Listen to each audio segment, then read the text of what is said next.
The concept of कौन, सब हम लोग कौन के बारे में हम लोग थोड़ा डिस्कस करेंगे, कौन क्या होता है, उसका क्या इक्वेशन है। तो सबसे पहले आप कौन का हम लोग डिफाइन कर लेते हैं। यहाँ पे कौन में देखिए आप, सबसे पहले कौन एक आपका 3D पार्ट में आएगा, इसलिए हम लोग सेकेंड डिग्री इक्वेशन का 3D पार्ट किसमें लेंगे इसका इक्वेशन में। द लोकस ऑफ वेरिएबल, जो लोकस ऑफ वेरिएबल ऑफ ये पासिंग थ्रू ये फिक्स पॉइंट, पासिंग थ्रू ये fix point and satisfying one और मोर condition such as intercept at given conic or plus as the given surface is called cone। मतलब ये है आपका कि उसके पास ये सारा कंडीशन वो सेटिस्फाई होना चाहिए, ठीक है, सेटिस्फाई होना चाहिए आपका, मतलब वो एक फिक्स पॉइंट से क्या हो आपका मूव करना चाहिए।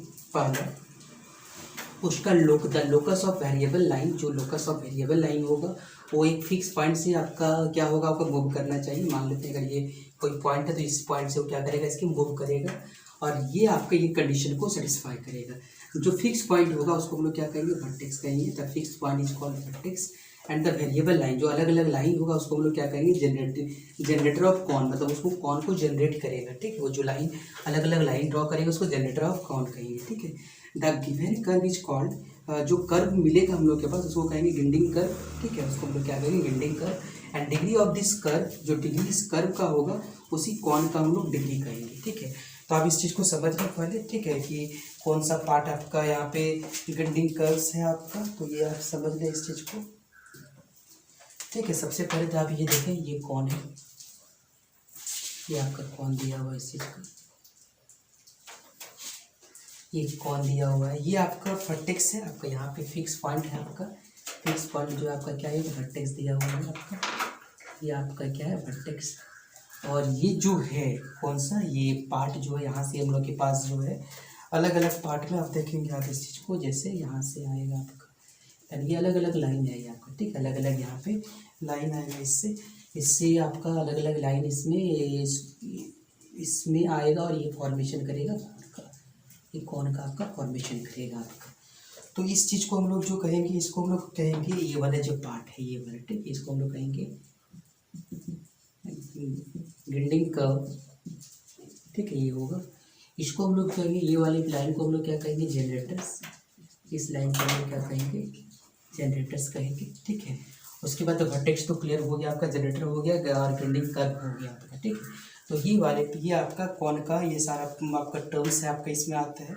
अब यहाँ पे देखिए आप मान लेते हैं इसकी वर्टेक्स को कुछ मान लेते हैं हम लोग, मान लेते हैं इसका वर्टेक्स क्या आपका अल्फा बीटा और ये क्या आपका गामा है, इसका वर्टेक्स को ले लिए, ये वर्टेक्स ऑफ कौन ले लिए हम लोग, ठीक है, ये हम लोग वर्टेक्स ऑफ कौन ले लिए। अब आपको सबसे पहले जो है आपको इक्वेशन हम लोग यहाँ पे लिख लेते हैं, लेट द वर्टेक्स ऑफ कौन, लेट द वर्टेक्स ऑफ कौन इक्वल टू दिया हुआ कितना, वर्टेक्स ऑफ कौन इक्वल टू क्या है हम लोग का अल्फा है बीटा और क्या आपका गामा है 2v और जब ये तो पूरा टर्म जीरो हो जाएगा, प्लस क्या होगा आपका डी इक्वल टू क्या आ जाएगा जीरो। तो ये आपका इक्वेशन निकल गया आपका, ये इक्वेशन ये हम लोग के पास ये इक्वेशन हम लोग, ये जो आपका कौन का इक्वेशन बन गया आपका। अब यहाँ पे अब देखिए यहाँ पे अगर ये कौन का इक्वेशन बन गया, अब इस चीज़ को आप देखिए, अगर मान लेते हैं इसका वर्टेक्स मान लेते हैं, अगर इसका अल्फा बीटा वर्टेक्स है तो कि इसका इक्वेशन क्या बनेगा, ठीक है। अगर ये इक्वेशन जो है वर्टेक्स से अगर पास कर रहा है अगर ये इक्वेशन, तो क्या होगा उसका इक्वेशन, मतलब द इक्वेशन ऑफ कौन, द इक्वेशन ऑफ कौन when passes through alpha beta और गामा, ये आपका वर्टेक्स से पास कर रहा है आपका। अब यहाँ पे जो इक्वेशन निकल के आ जाएगा हम लोग के पास वो क्या आ जाएगा, देखिए आप सबसे पहले तो आपका वैल्यू आपका क्या आ जाएगा यहाँ पे ये फॉर्मूला आ जाएगा, ठीक है, रिप्रेजेंट कौन इफ, ये कब करेगा आपका, देखें तो सबसे पहले तो आप यहाँ पे समझेंगे इसका A B C D, यहाँ पे ABCD आप लिख दें, ठीक है। नेक्स्ट जो है आपका यहाँ पे H लिख दें, यहाँ पे H, तो यहाँ पर भी क्या होगा H। नेक्स्ट हम लोग के यहाँ पास यहाँ पे G लिखेंगे, यहाँ G लिखेंगे तो यहाँ पर भी हम लोग के क्या लिखेंगे G लिखेंगे। नेक्स्ट हम लोग के पास ये G हो गया। नेक्स्ट हम लोग के पास जो है हम लोग अगर यहाँ F लिखेंगे तो ये भी हम लोग के पास क्या होगा F होगा यहाँ पे। फिर हम लोग के पास ये U लिखेंगे, अगर यहाँ U लिखेंगे तो यहाँ पे क्या होगा आपका U होगा। उसके बाद जो होगा आपका ये U हो गया। अगर आपका यहाँ पे V लिखेंगे, यहाँ पे अगर V लिखेंगे तो ये भी क्या होगा आपका V होगा। और ये आपका W लिखेंगे तो ये भी क्या आपका W होगा। ये अगर इक्वल टू 0 हो जाए तो ये आपको क्या करेगा, ये कौन को रिप्रेजेंट करेगा, ठीक है, ये कौन को ये रिप्रेजेंट करेगा। ये चीज़ को याद रखेंगे। ये आपको इसका डिटर्मिनेंट निकालना पड़ेगा। ये आपका 3 और 4 ऑर्डर का डिटर्मिनेंट है, आपको यहाँ पे सीखना पड़ेगा मैट्रिक्स का डिटर्मिनेंट निकालने के लिए कैसे मैट्रिक्स का डिटर्मिनेंट निकाला जाता है। जैसे कि आपको 4 5 6 8 1 2 3 5 2 3 4 7 1 5 7 8 ये सारा का डिटर्मिनेंट आपको निकालने सीखना पड़ेगा। तभी यहाँ पे आप कौन को चेक कर सकते हैं कि ये कौन आपका है कि नहीं है, ठीक है। ये चीज़ को याद रखेंगे आप, इस चीज़ को। ओके, तो सबसे पहले हम लोग कौन के बारे में डिस्कस कर चुके हैं। अब राइट सर्कुलर कौन देख लें आप, इसमें क्या डिफरेंस होता है। यहाँ पे आपको क्या मिलेगा, और राइट सर्कुलर कौन के सरफेस जनरेटेड बाय, ये सबसे इंपॉर्टेंट पार्ट है आपका। यहाँ पे आपको स्ट्रेट लाइन मिलने वाला है, ठीक है। यहाँ पे क्या मिलता है आपको, straight line which passing through the fix point, which passing through the fix point. और उस फिक्स पॉइंट को क्या कहते हैं, देखिए उस फिक्स पॉइंट को क्या कहेंगे, वर्टेक्स कहेंगे। And makes an constant angle, और उस एंगल को क्या कहते हैं हम लोग, सेमी वर्टिकल एंगल कहते हैं। कॉन्स्टेंट एंगल को क्या कहेंगे, सेमी वर्टिकल एंगल कहेंगे। और जो फिक्स लाइन होगा उसको हम लोग क्या कहते हैं, एक्सिस कहते हैं। उस फिक्स लाइन को हम लोग क्या कहेंगे, एक्सिस कहेंगे, ठीक है। इसका मतलब आपका यहाँ पे फिगर कैसे बनेगा आपका, देखें यहाँ पे इसका जो फिगर इसमें आएगा आपका, इसमें फिगर आपका इस टाइप में फिगर आपका मिलेगा, इसका सेमी वर्टिकल एंगल मिलेगा। ये आपका ये रोटेशन करेगा इसमें, ये वाला जो होगा आप लोगों का सेमी वर्टिकल एंगल होगा हम लोग के पास, ठीक है। और इस यहाँ से रोटेट करेगा आपका, यहाँ से रोटेशन स्टार्ट करेगा, पर यहाँ से रोटेशन स्टार्ट करेगा आपका। और ये आपका सेमी वर्टिकल एंगल होगा आपका, ये आपका सेमी वर्टिकल एंगल होगा, सेमी वर्टिकल एंगल हो जाएगा इसका। अब इस केस में देखिए आप, इसका इक्वेशन क्या होगा, अब इस चीज़ को समझ लें। इसका इक्वेशन ऑफ कौन, ये जो केस है आपका, तो यहाँ पे क्या हो जाएगा, देखिए इक्वेशन ऑफ राइट सर्कुलर कौन। आपका वर्टेक्स दिया हुआ, पहले से वर्टेक्स ले चुके हैं हम लोग, अल्फा बीटा और गामा ले चुके हैं, ठीक है, ये ले चुके हैं हम लोग। तो आप लिख सकते हैं यहाँ पे equation of right circular cone, RC stand for right circular cone with vertex.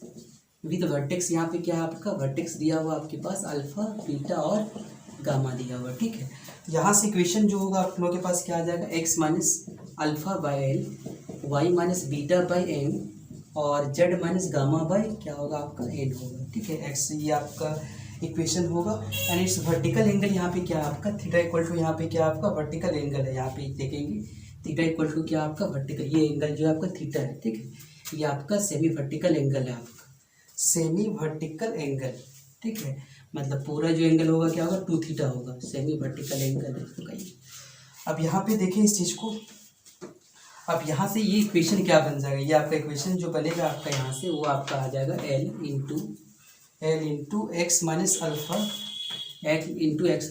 Plus N into Y minus beta, और N minus N equal to क्या होगा, जेड माइनस क्या होगा आपका गामा, ठीक है। N equal to z minus gamma हो जाएगा आपका का होल स्क्वायर इक्वल टू हो जाएगा आपका l square plus m square plus n square, ठीक है। L square plus m square plus क्या होगा, एन का स्क्वायर आ जाएगा आपका, ये आ जाएगा आपका। उसके बाद जो आपका यू करते थे हम लोग यहाँ पे, एक्स माइनस अल्फा का whole square plus y minus beta का होल स्क्वायर प्लस क्या होगा आपका जेड माइनस गामा का होल स्क्वायर इंटू क्या होगा कॉस स्क्वायर थीटा। ये आपका इक्वेशन इसमें निकल गया आपका। अब यहाँ से कंडीशन ऑफ टेंजेंसी, ये आपका सबसे इंपॉर्टेंट है, अभी हम उसको डिस्कस कर चुके हैं आपको। कंडीशन ऑफ टेंजेंसी, इसका क्या कौन सा कंडीशन होगा इसका टेंजेंसी का, उस चीज़ को समझ लें आप। अगर ये इक्वेशन दिया हुआ, सबसे पहले तो उसका प्लेन मान लेते हैं हम लोग। इसका प्लेन को मान लेते हैं क्या हम लोग, एक प्लेन लेना पड़ता है हम लोग का, यू एक्स प्लस क्या होगा वी वाई प्लस डब्ल्यू z plus d equal to क्या लेंगे हम लोग 0। ये हम लोग एक प्लेन ले लिया हम लोग, सर डी नहीं लेंगे आप, टी इक्वल टू यहाँ पे हो जाएगा u x plus v y plus डब्ल्यू जेड इक्वल टू क्या होगा 0। अब यहाँ से इस चीज़ को देखेंगे आप, यहाँ पे अगर ये जीरो इंडिकेट करेगा आपका, ठीक है, ये आप क्या अगर 0 इंडिकेट करेगा, टच द कॉन को टच करेगा, जो कॉन का आपका इक्वेशन दिया हुआ है, तो ये पार्ट जो है आपका, जैसे यहाँ ए होगा बी होगा सी होगा, अभी तुरंत इस चीज़ को क्लियर किए हुए थे, ए बी सी डी, ये पूरा जो आपका क्या होना चाहिए, इसका डिटरमिनेंट जो होगा आपका क्या होना चाहिए 0 होना चाहिए। ये आपका एच और ये आपका एच होगा। उसके बाद ये जी है तो ये भी क्या होगा आपका जी होगा।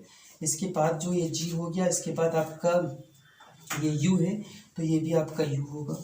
उसके बाद जो नेक्स्ट पॉइंट होगा हम लोग के पास, ये अगर ये एफ है तो ये भी एफ होगा। ये एफ हो गया आपका, ये वी है तो ये भी क्या होगा वी होगा। उसके बाद जो ये डब्लू है तो ये भी आपका क्या होगा, डब्लू होगा। अगर इसका वैल्यू 0 होगा तो वो इक्वेशन जो होगा कौन का जो इक्वेशन होता है आपका, वो आपको जो इक्वेशन कौन का होता है ये इसका टेंजेंसी को शो करेगा। प्लस क्या आ जाएगा आपका 2hxy, 2hxy इक्वल टू क्या होगा 0, ये आपका आएगा।